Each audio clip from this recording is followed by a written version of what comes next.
आज हम पढ़ रहे हैं एलाइजा टेस्ट। इसको पढ़ने के बाद हम इसका प्रैक्टिकल भी करेंगे। तो एलाइजा का ELISA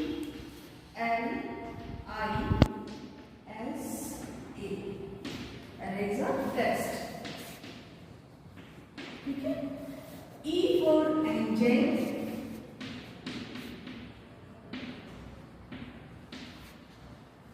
L for linked,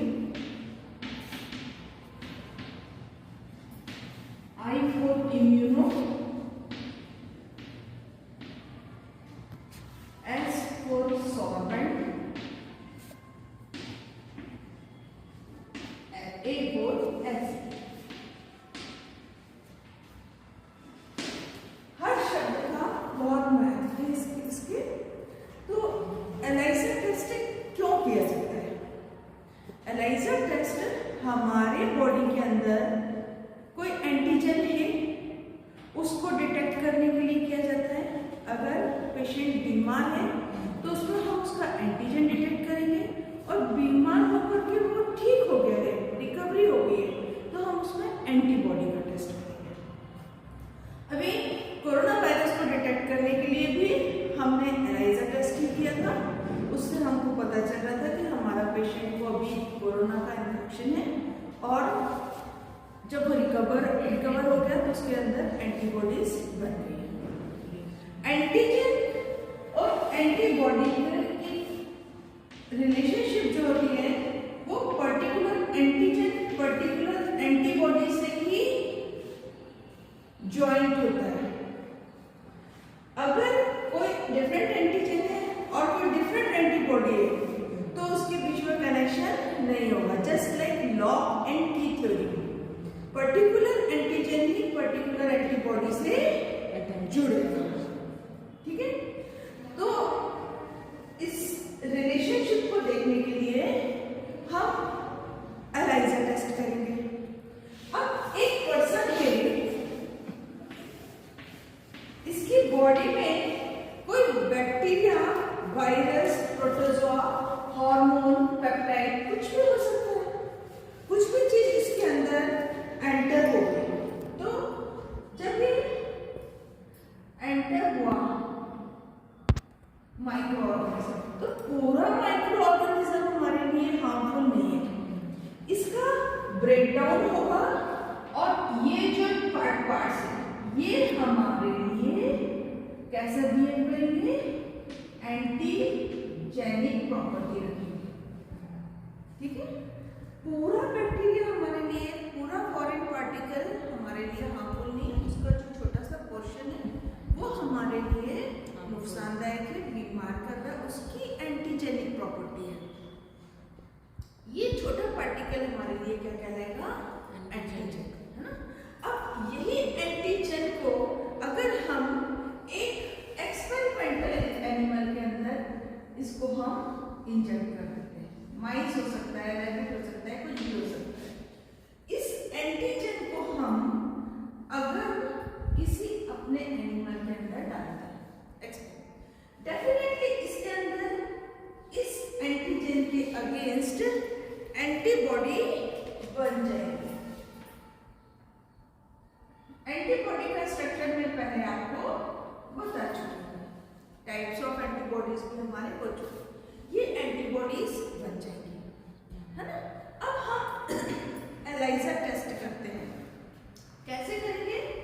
हमारे पास एक एलाइजा के लिए प्लेट है, इसमें 96 वेल्स हुए, ठीक है। इस तरफ एक तरफ आप मान लीजिए 12 और ये खड़े में आप मान लीजिए 9। तो ये 96 वेल्स की हमारे पास एक एलाइजा प्लेट होती है, ठीक है। इसको हम माइक्रो टाइटर प्लेट कहते हैं, माइक्रो प्लेट। इस प्लेट का हम कोई एक वेल लेकर के एक्सपेरिमेंट कर रहे हैं, इसी पर हम सारा टेस्ट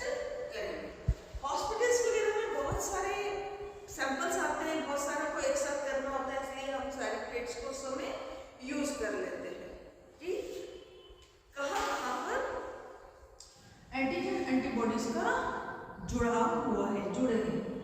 अब अगर ज्यादा एंटीजन है तो हमारा रिजल्ट बहुत स्ट्रांगली आएगा। कम एंटीजन है या कम एंटीबॉडी है तो हमारा लाइट रिजल्ट आएगा, हल्के कलर का रिजल्ट आएगा। ज्यादा होंगे तो स्ट्रांग रिजल्ट दिखाई देगा, क्लियर दिखाई देगा। और अगर कम एंटीजन है और कम एंटीबॉडीज बने तो डेफिनेटली हमारा हल्का रिजल्ट आएगा। ठीक है, अब हम एक वेल को लेकर के चलते हैं। एक वेल में हम देखेंगे, यहां पर मैं एक वेल अकेले का डायग्राम बना, ये इस तरह का हमारा एक वेल, ठीक है। एक को हमने यहां से उठा करके यहां ले लिया। ये वेल जो होता है ये एक इम्यूनोसॉर्बेंट मटेरियल का बना होता है। इम्यूनो किसका बना है? इम्यूनोसॉर्बेंट।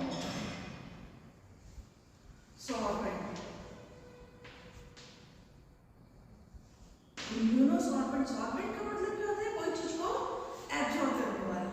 ये मटेरियल या तो एंटीजन को भी एब्जॉर्ब कर सकता है, एंटीबॉडी को भी अपने से चिपका सकता है। ये immunosorbent material polystyrene,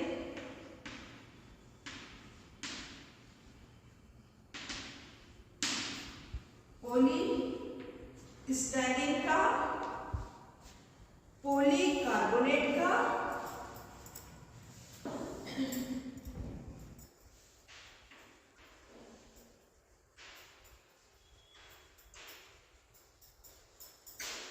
polystyrene, polycarbonate या पॉलीविनाइल का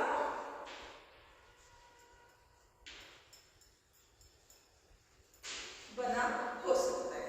3 केमिकल है। इसकी प्रॉपर्टी क्या होता है? इम्यूनोसॉर्बेंट है, मतलब एंटीजन या एंटीबॉडी को ये चिपकाएगा। अब हम अपने पेशेंट का, जो हमारा पेशेंट है उसका हम सीरम या प्लाज्मा इसके अंदर डालेंगे तो ये यहाँ पर चिपक जाएगा, करके चिपक जाएगा। ये क्या है हमारा? ये हमारा जो था ये एंटीजन था, तो ये यहाँ पर एंटीजन आ गया।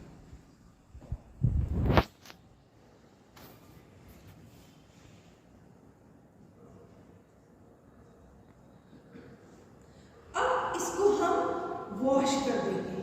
जो एंटीजन इसमें नहीं चिपके हुए हैं वो वॉश आउट हो जाएंगे। हमारे ब्लड में जरूरी नहीं कि एक ही टाइप का एंटीजन, बहुत सारे एंटीजन हैं। इसको हम क्या करेंगे? वॉश करके हटा देंगे।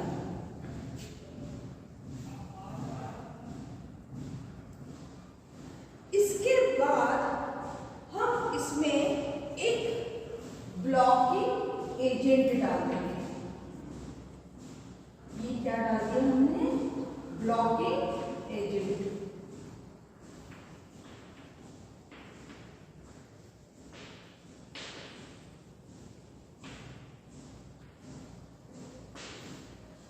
ब्लॉकिंग एजेंट डालने का फायदा क्या है कि जब हम इसको टेस्ट कर रहे होंगे तो हमको उसमें एंटीजन या एंटीबॉडीज डालनी पड़ेगी एंटीजन को डिटेक्ट करने के लिए। तो वो यहाँ पर क्या होगा? एंटीबॉडीज या एंटीजन को, जो हमारा ये जो पॉलीस्टाइरीन का मटेरियल है, ये एंटीजन एंटीबॉडी दोनों को चिपका लेता है। इस कारण हम इसको क्या कहते हैं? ब्लॉकिंग एजेंट डालते हैं, जिससे कि जब हम इसमें कोई भी एंटीबॉडी डालें तो वो सब ना चिपक जाए। फिर चिपक सकती है वो, तो इसलिए हमने उसको क्या किया है? ब्लॉक कर दिया है सारे सर्फेस को। हमारा जो एंटीजन था जिसको हमको डिटेक्ट करना है, सिर्फ उसको ही चिपकाने दिया, दूसरे एंटीजन को हमने हटा दिया। अब प्रश्न ये उठता है, हम एंटीबॉडी कहाँ से लेंगे? एंटीजन तो हमने पेशेंट का ले लिया, अभी हमको क्या लाना है? एंटीबॉडी लाना है। इस पेशेंट की ही प्लाज्मा को, सीरम को हम हमारे एक्सपेरिमेंटल एनिमल में एक एनिमल माइस, रैट, कुछ भी हो सकता है, उसमें हम डालेंगे। इसके ब्लड सैंपल में हमारे क्या बन जाएंगी, जैसे ही ये जो सेम एंटीजन आया था हमारे पास ये वाला, यहाँ पर इसकी एंटीजेनिक प्रॉपर्टीज वाला पार्ट जो है वो रिलीज हो जाएगा। चूहे के अंदर एंटीबॉडीज बनेंगी। ये एंटीबॉडीज को हम ट्रीट करेंगे, किससे? एंजाइम से। और इस एंटीबॉडी को हम हमारे एंटीजन के ऊपर डाल देंगे। आपको मालूम है कि एंटीबॉडीज और एंटीजन के बीच में अटैचमेंट हो जाएगा।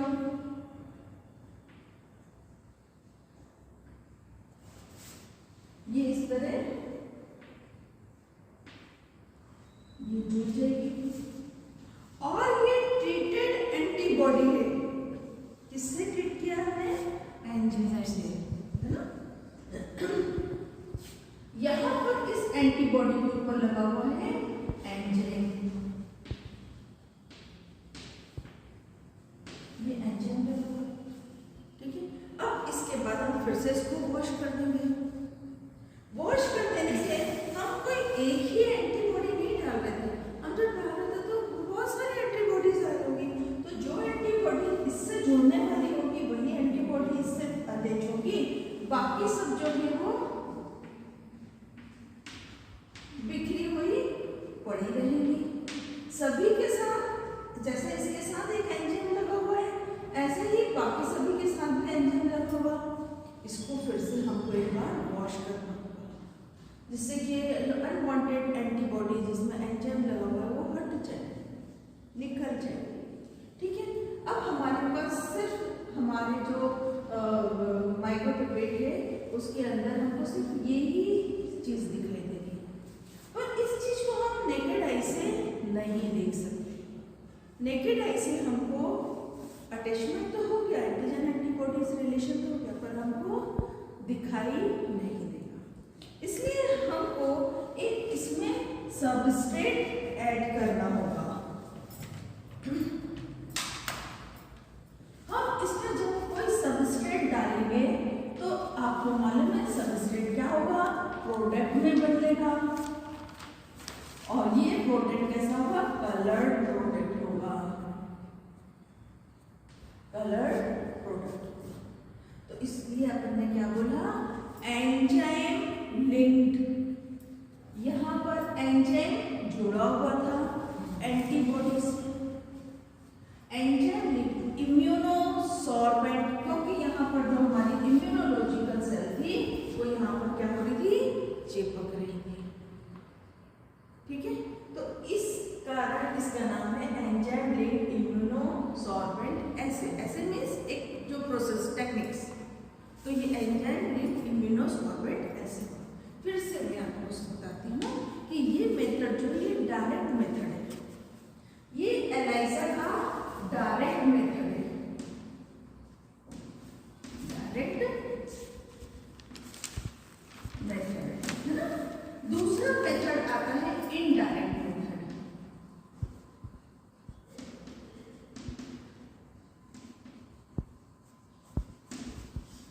ठीक है। तीसरा मेथड जो होता है वो सैंडविच मेथड होता है।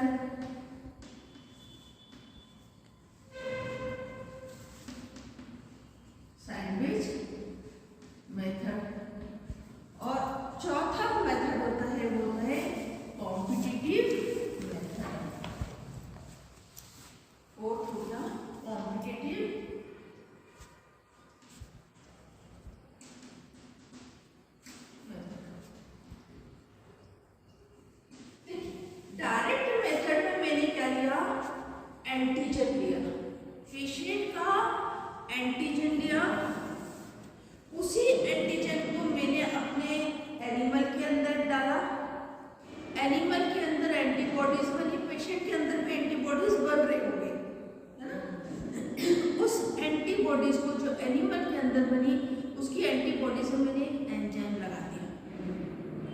उस एंजाइम को लगाने से क्या हो रहा, एंटीजन एंटीबॉडीज का अटैचमेंट हो गया। ठीक है, इसको हमने 2 बार वॉश किया। जब हमने अपनी वांटेड एंटीजन लिया था तो हमारी बॉडी में बहुत सारे एंटीजन है इस समय, हमको तो सिर्फ इसको डिटेक्ट करना है जो हमारा डिजीज कॉजिंग है, जिसके कारण दिक्कत हो रही है। तो हमको क्या करना, जैसे हम इसको डालेंगे तो हमने एक जो वेल लिया था वो क्या था, इम्यूनोसॉर्बेंट था, मतलब उसमें एंटीजन या एंटीबॉडी को पकड़ने की क्षमता थी। उसने जब इस एंटीजन को पकड़ लिया तो बाकी एंटीजन को हमने वॉश आउट कर दिया और फिर हमने एक ब्लॉकिंग एजेंट और इसके लगा दिया। क्यों? क्योंकि जो हमारा वेल है, जो गड्ढा है, कुआ जैसा जो बना हुआ है, उसके अंदर एंटीजन और एंटीबॉडी दोनों को चिपकाने की क्षमता है। इसलिए हमने वॉश आउट करके बाकी एंटीजन को हटा दिया और हमने अपने चूहे में जो एंटीजन डाला था उसके अगेंस्ट एंटीबॉडी डेफिनेटली बनी होगी। उस एंटीबॉडी को लिया, उसको हमने एंजाइम लगा दिया और एंजाइम लगा दिया तो वो इससे आकर के चिपक जाएगी। अब बहुत सारे हैं, इसलिए हमको इनको वॉश करना जरूरी है। और जो हमने चिपका दी, हमारा एक्सपेरिमेंट पूरा नहीं हो पाया क्योंकि एंजाइम जोड़ दो क्या, पर हम रिजल्ट को नेकेड आई से पढ़ नहीं सकते, एंटीजन एंटीबॉडी। हमको रिजल्ट को पढ़ने के लिए क्या करना पड़ा, एक सबस्ट्रेट डालना पड़ा और वो सबस्ट्रेट पर एंजाइम एक्शन करेगा और एक्शन करेगा तो कलर चेंज होगा और इस कलर चेंज को हम स्पेक्ट्रोफोटोमीटर से देख लेंगे। अब ये होता है, ज्यादा एंटीजन है, ज्यादा एंटीबॉडीज चिपकेंगी, ज्यादा कलर आएगा।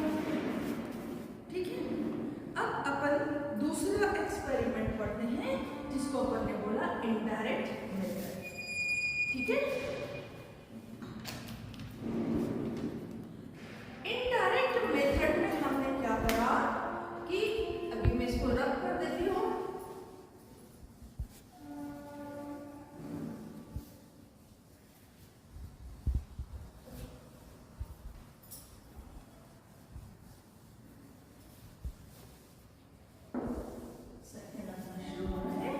Indirect ELISA test.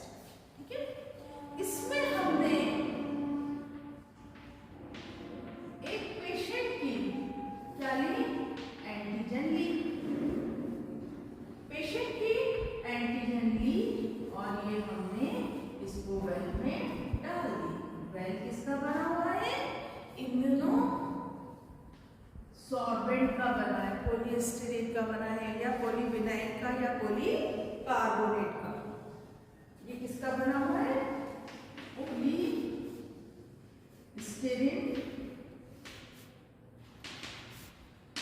पॉलीविनाइल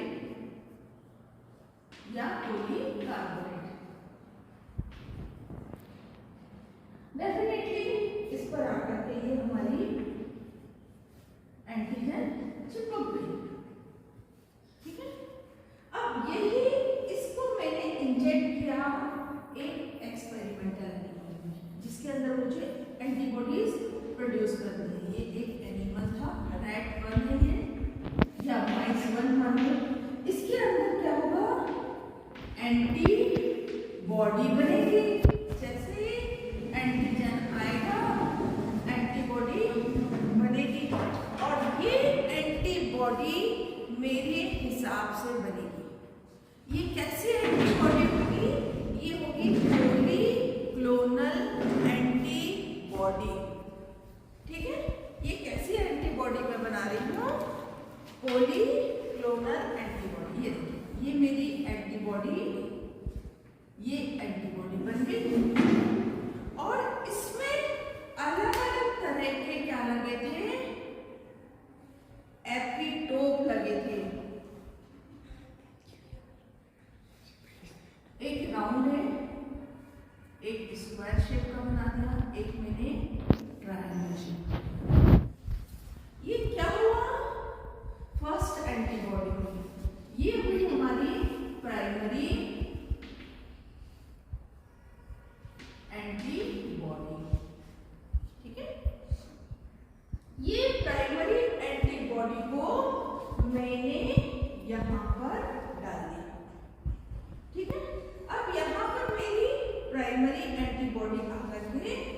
ये एंटीजन से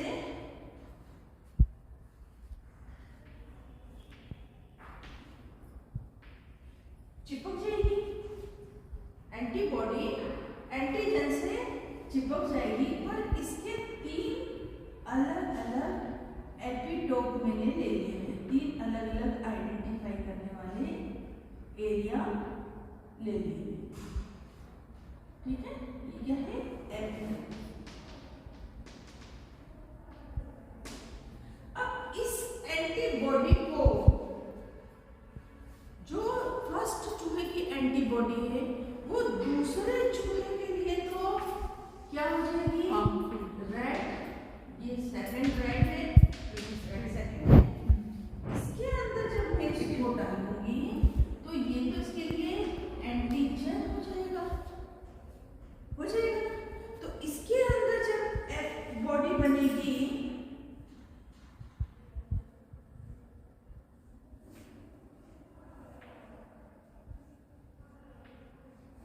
वो 3 पोर्शन को, 3 एपिटोप को पहचानने वाली होगी। एक पहचानेगी स्क्वायर शेप को, दूसरी पहचानेगी राउंड शेप को, तीसरी पहचानेगी ट्रायंगल शेप को।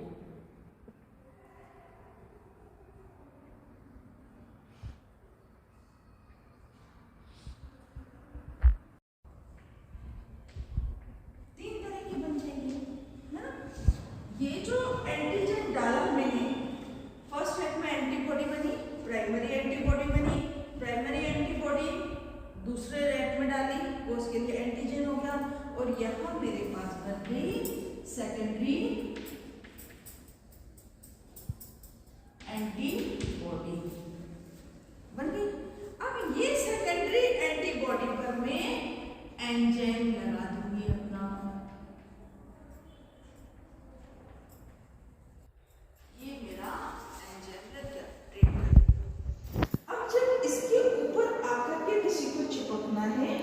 तो वो कैसे 3 तरह से चिपकेगी? एक तो ये ट्रायंगुलर शेप वाली,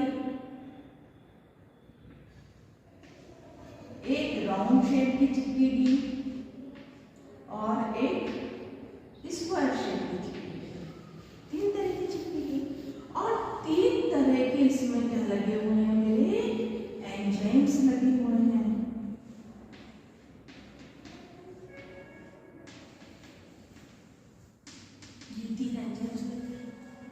अब ये टेस्ट हो गया, तो ये वाला क्या कहलाएगा अपना? Indirect analyser test.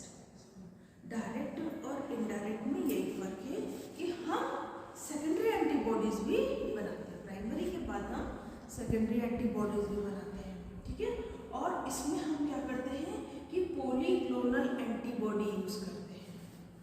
ठीक है, ये जैसे कि एंटीबॉडीज बन रहे थे, इसमें 3 क्लोन वाले क्षेत्र हो गए थे ना, तो क्या करा था हमने? पॉलीक्लोनल एंटीबॉडीज हमने यूज करी। 3 एरिया होने से यहाँ पर जो एंटीबॉडी बनी वो 3 डिफरेंट टाइप की बनी।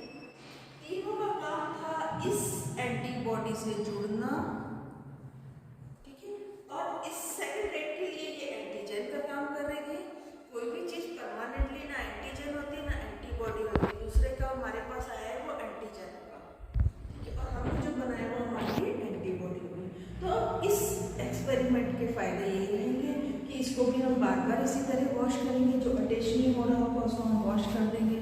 अब ये एंजाइम लगा दिया, फिर भी हम इसको नेकेड आई से तो देख ही नहीं पाएंगे कि कहाँ एसोसिएशन हुआ है, तो हम इसमें क्या करेंगे कि एक अपना सबस्ट्रेट मिला देंगे।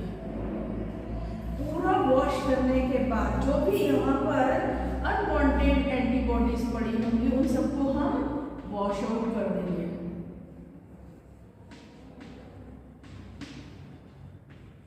सबको हम वॉश आउट कर देंगे, उसके बाद हम अपना सबस्ट्रेट डालेंगे। अगर वॉश आउट नहीं करा तो क्या होता?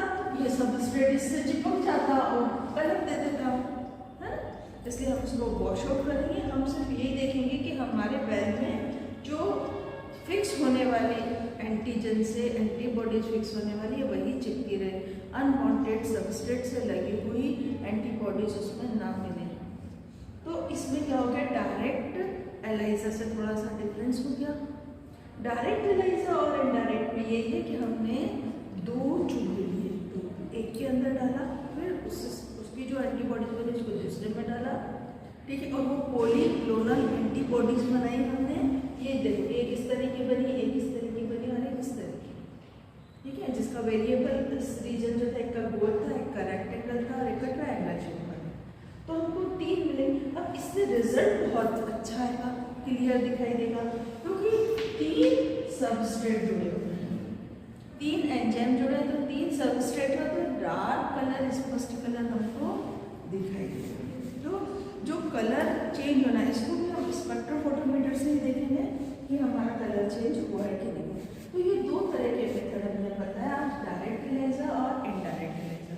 अब डायरेक्ट एलाइजा की नुकसान है थोड़ा सा, कभी कभी क्या होता है कि जब डायरेक्ट एलाइजा हम कर रहे थे, हमने एक पेशेंट लिया था, उसका प्लाज्मा लिया था और उसमें एंटीजन था, और जब हमने इसी प्लाज्मा को एक चूहे में डाल के और उससे हमने उसकी एंटीबॉडी बनाई और उसमें एंजाइम लगा दिया, तो इसमें पॉसिबिलिटीज नहीं है कि ये इससे जुड़ ही जाए, है ना। कभी कभी आपने देखा होगा कि जो ओरिजिनल आपकी गाड़ी की चाबी है उसको छोड़ करके दूसरी स्कूटी की चाबी से भी आपकी स्कूटी खुल जाती है। तो ये थोड़ा सा कंपटीशन जो है वो ज़्यादा होने के कारण, क्लियर आइडेंटिफिकेशन नहीं होने के कारण, किसी चीज़ को हम एक चीज़ से पहचानते हैं। जैसे हम इस लड़की को पहचानते हैं, खुशी को पहचानते हैं, सिर्फ हम एक तरीके से पहचान रहे हैं, हमारी स्टूडेंट है, हम इसको ठीक से नहीं पहचान पाएंगे। हम इसको पहचानिए हमारे पड़ोसी है, थोड़ा ज़्यादा आइडेंटिफिकेशन, हमारे रिश्तेदार भी है, और अच्छा आइडेंटिफिकेशन है ना। फिर इसके रिलेटिव और मेरे रिलेटिव कहीं से कुछ मिल रहे हैं, और अच्छे से आइडेंटिफाई हो गए। ऐसे देखिए यहाँ पर जो एपिटोप थे वो 3 तरह के एपिटोप थे, तो एक्यूरेट एंटीबॉडी आकर के चिपकेगी उससे, एंटीबॉडी से दूसरी एंटीबॉडी जो होती है एक्यूरेट चिपकेगी, और वो ज़्यादा एंजाइम लगाने के कारण ज़्यादा कलर देगी, तो यहाँ पर एक्यूरेसी हमको ज़्यादा मिलेगी। और यहाँ पर क्या होता है, ये जो हमने करा वो कभी कभी नियर अबाउट एंटीजन एंटीबॉडी से चिपक गया और एंजाइम अलग हो गया, तो कलर दिख गया, तो वहाँ पर रिजल्ट में हमको थोड़ा सा डाउट रहता है। आज हमने पढ़ा इनडायरेक्ट एलाइजा, और कलर हमने पढ़ा था डायरेक्ट एलाइजा, और अब हमने पढ़ा था इंडायरेक्ट।